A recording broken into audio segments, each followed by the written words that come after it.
Old Testament believers were saved by grace through faith. That is, by the grace of God, whom they trusted according to his own promises. So in that broad sense, there really is no difference between the way Old Testament saints are saved and New Testament saints.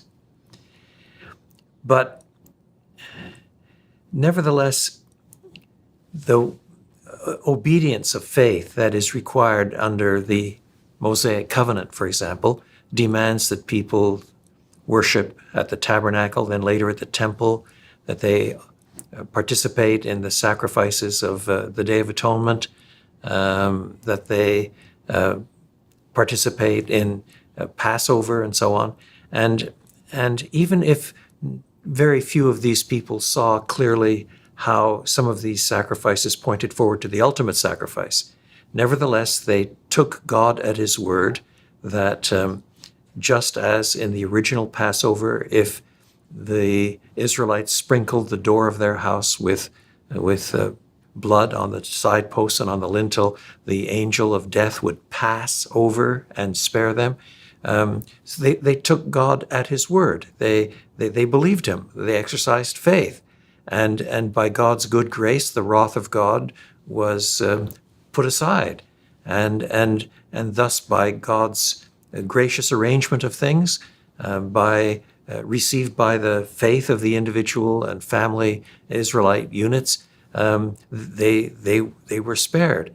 And that repeated celebration of this event again and again and again ultimately creates a trajectory that points forward to the ultimate Passover lamb, which makes Paul write to the Corinthians and say, Christ, our Passover, has been sacrificed for us. So that they trusted God and his promises.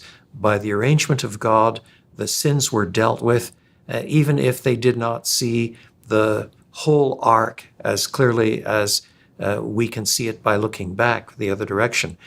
Hebrews had not yet been written that tied so many of these things together. Romans had not yet been written. And yet the pieces were there, and the Israelites were expected to take God at his word and trust him to forgive their sins according to all of his mercies.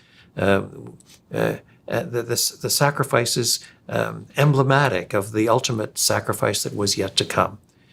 So in that sense, believers in the Old Testament are saved by grace through faith, but we do see a lot more clearly how that works out in God's great redemptive plan that focuses finally on Christ.